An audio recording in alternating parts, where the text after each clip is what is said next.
ሰላም። አንዳንድ ጊዜ ከቤት ስንወጣ ከባድ ዝናብ ሊኖር ይችላል። በኋላ ደግሞ ፍንትው ያለ ፀሐይ ሊወጣ ይችላል። ጠዋት ለዝናብ የለበስነው ልብስ ፀሐይ ሲወጣ ምቾት ይነሳናል፣ እንዲሁም ደግሞ ይሞቀናል። ስለዚህ ይህንን ባስታረቀ መልኩ እንዴት ልብሳችንን መልበስ እንችላለን የሚለውን ዛሬ እነግርሻለሁ። 4 ቲፖች ናቸው። እነዚህ ቲፖች እኔም ተጠቀሚባቸው ውጤታማ የሆንኩባቸው ናቸው። አንደኛ ቲፕ ልብሳችንን ለ3 መክፈል። ከላይ የምንለብሳቸውን ልብሶች ለ3 ከፍለን የመጀመሪያው በሰውነታችን ላይ ወይም ከብራችን በላይ የምንለብሰው ቲሸርት ወይም ደግሞ ማንኛውም እኛ የተመቸንን ልብስ ሊሆን ይችላል። እጀ ሙሉ፣ እጀ ጉርድ ሊሆን ይችላል።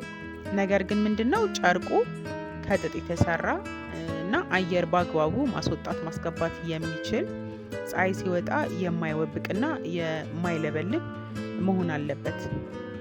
እሱን እንለብሳለን። በሱ ላይ ደግሞ በቀላሉ ሊወልቅ የሚችል ቁልፍ ያለው ወይም ቁልፍ የሌለው ሊሆን ይችላል። ነገር ግን በቀላሉ ሊወልቅ የሚችል ልብስ እንደርባለን።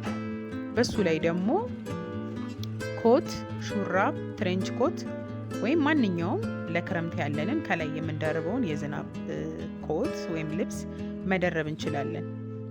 ስለዚህ እነዚህ 3 ጥምረቶች ምን ይሰጡናል? በብርድ ሰዓት ከብርድ በአግባቡ ይከላከሉልናል።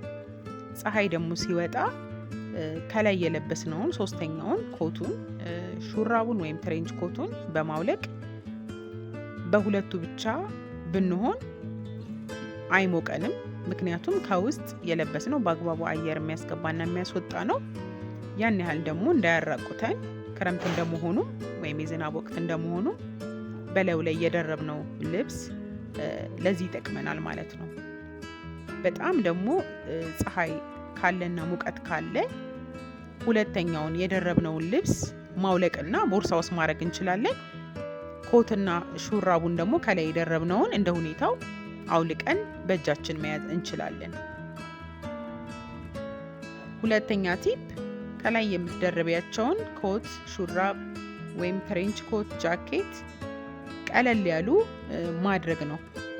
በጣም ከባድ ከሆነ አውልቆ ለመያዝም ፀሐይ ሲወጣ አስቸጋሪ ስለሚሆን ከቀላል ማቴሪያል ወይም ደግሞ ከቀላል ፋብሪክ የተሰሩትን መምረጥ ነው ከመጀመሪያው ስንገዛ። 3ኛ ቲፕ ለዝናብ የሚሆኑና በፀሐይም ቢለበሱ ብዙ የማያስቸግሩ ወይም የማይደብሩ ጫማዎችን ማድረግ ነው።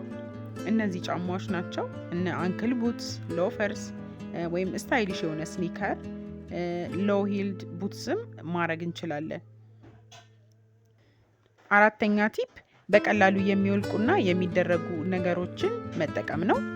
ይህም ስካርፍን፣ ጓንትን፣ ካልሲን እንዲሁም ደግሞ ኮፍያን ይጨምራል።